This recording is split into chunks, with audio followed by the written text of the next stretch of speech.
God that holds you over the pit of hell, much as one holds a spider or some loathsome insect over the fire, abhors you, and is dreadfully provoked.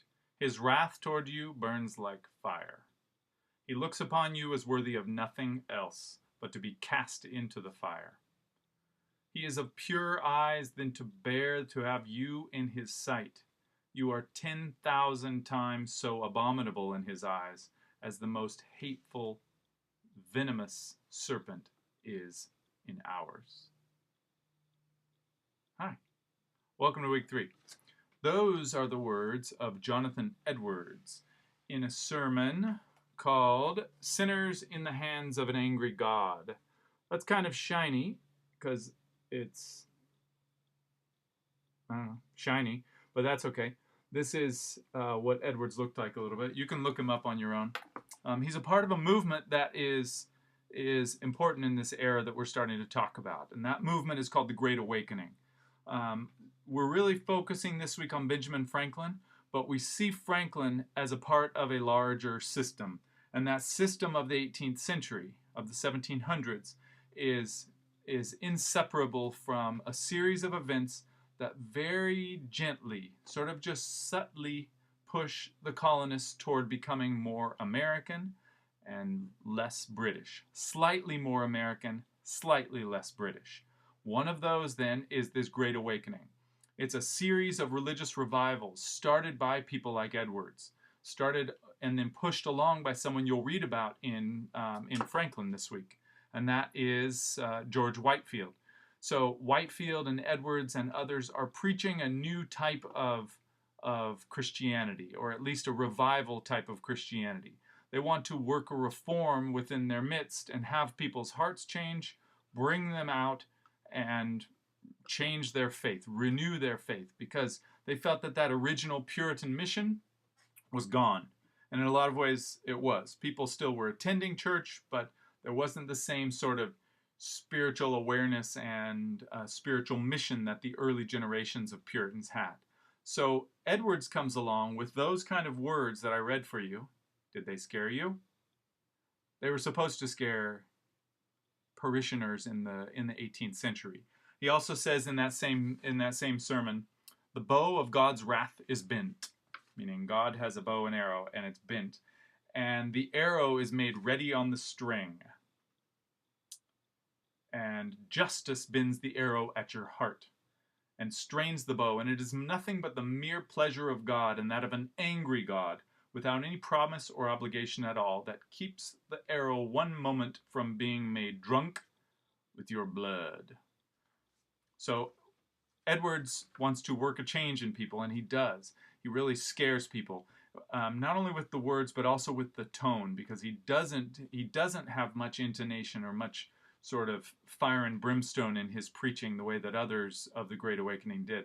In fact, he scares people because he's just sort of monotone, just speaks to the back of the room and doesn't look people right in the eyes and say, here's what we're trying to do, trying to change your hearts.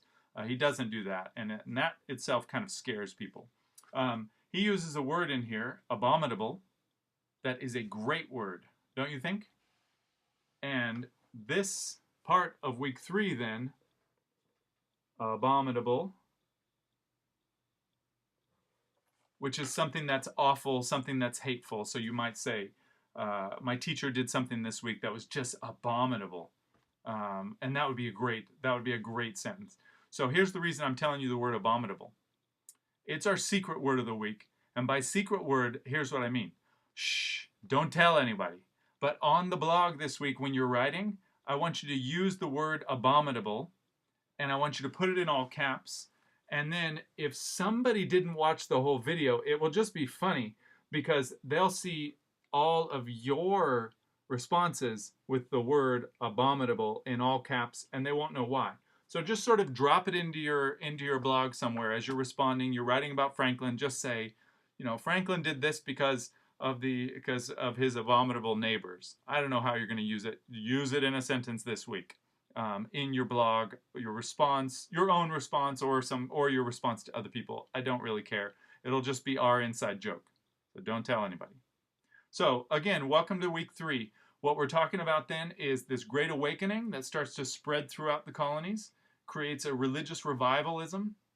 In addition to the Great Awakening starting to tie people together in the colonies, giving them their own sense that they're American for the first time.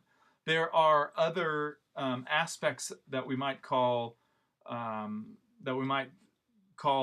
mid-century challenges, and we could include in those the French and Indian War.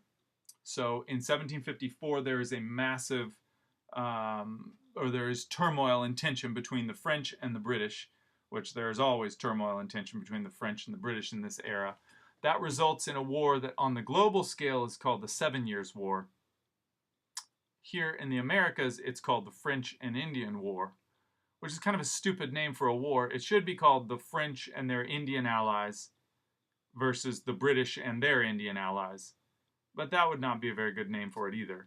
So the reason that it's important for us, the British do end up winning it. The reason it's important for us is because there's tension that arises when these British officers come over and lead the American soldiers. The Americans and the British could not be more different by this point. The British look down on them as being a bunch of uncouth, sort of strange speaking peoples who are starting to get taller because of all the protein they're eating over the generations.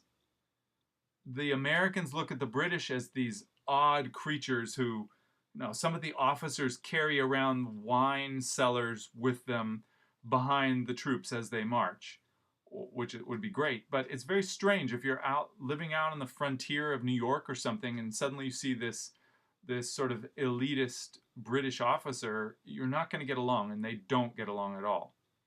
That causes a separation between British and Americans, who are also still British, remember, see themselves as British, but increasingly see themselves as sort of second-class citizens.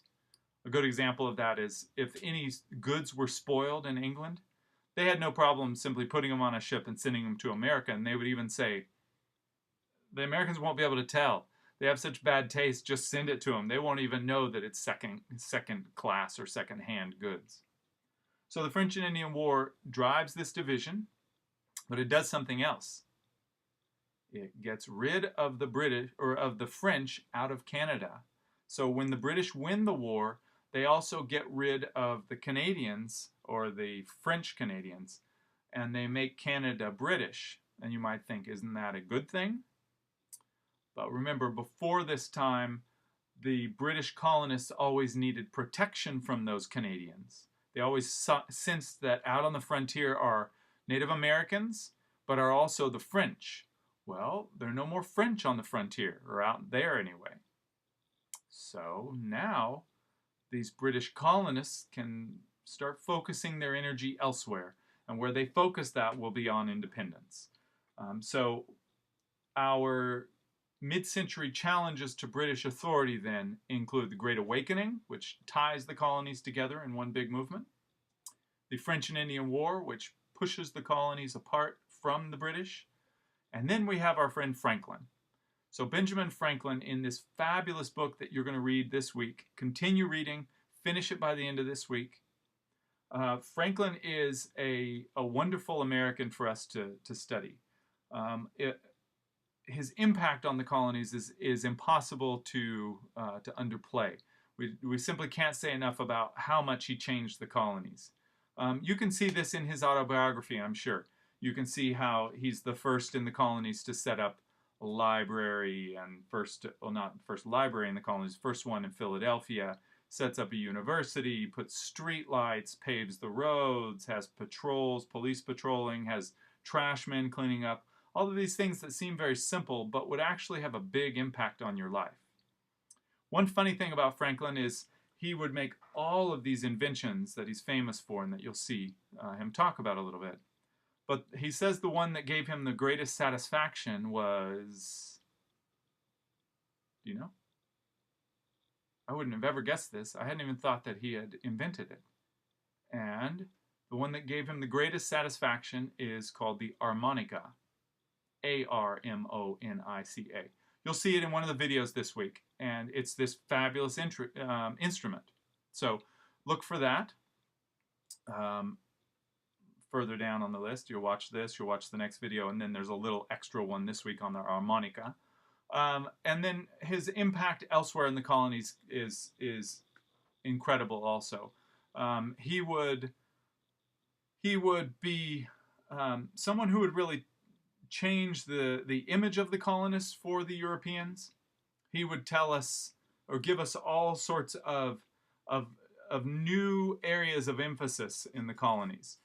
He's someone, historian Walter Isaacson says that Ben Franklin had faith in the wisdom of the common man, and he felt that a new nation could draw its strength from what Franklin called the middling people. Before this, there's no sense that there's any value in these middling people. And think about how important it is, this middle class in America now, or in the United States now. This massive amorphous class. Well, Franklin is one of the first people to actually give that class any credit. So I want you to think about that this week. Look also at Franklin's list of virtues. It's on different pages depending on which version you have, but you'll know.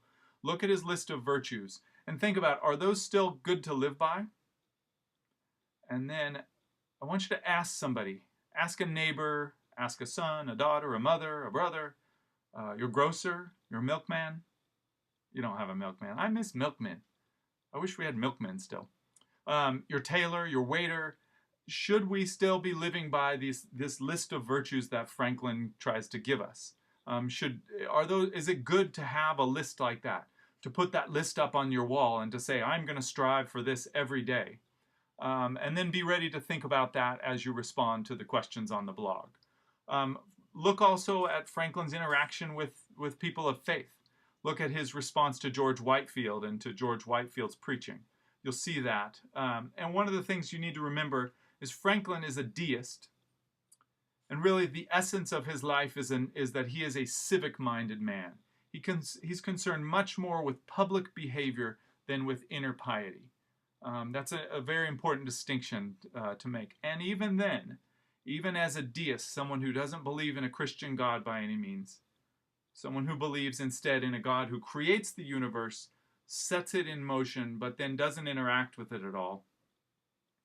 Even then, Franklin has such strong character, he would give money to Whitefield, to George Whitefield, because Whitefield's orphanages are so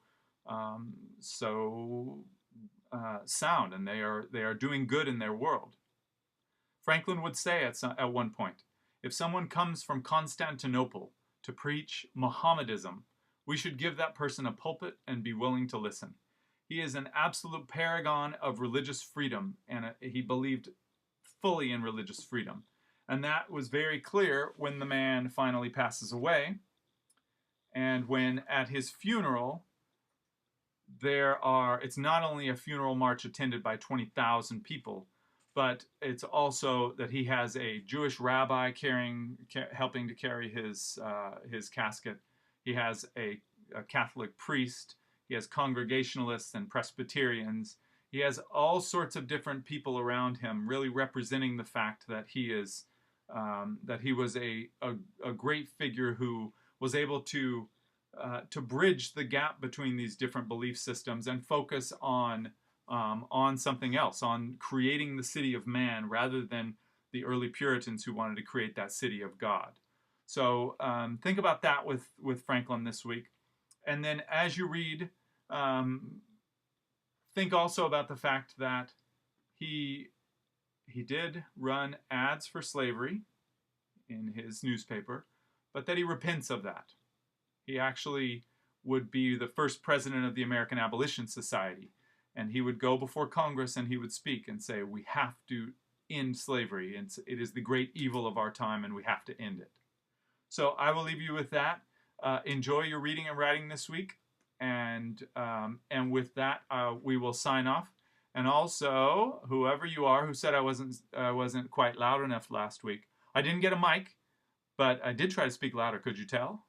It's a little embarrassing because I'm thinking that the other people in the other offices are listening. But if they do, it'll only help them, right? And then remember the secret word, abominable. Use the word abominable in your response this week, and that will not be abominable. It will be fabulous. Have a good week.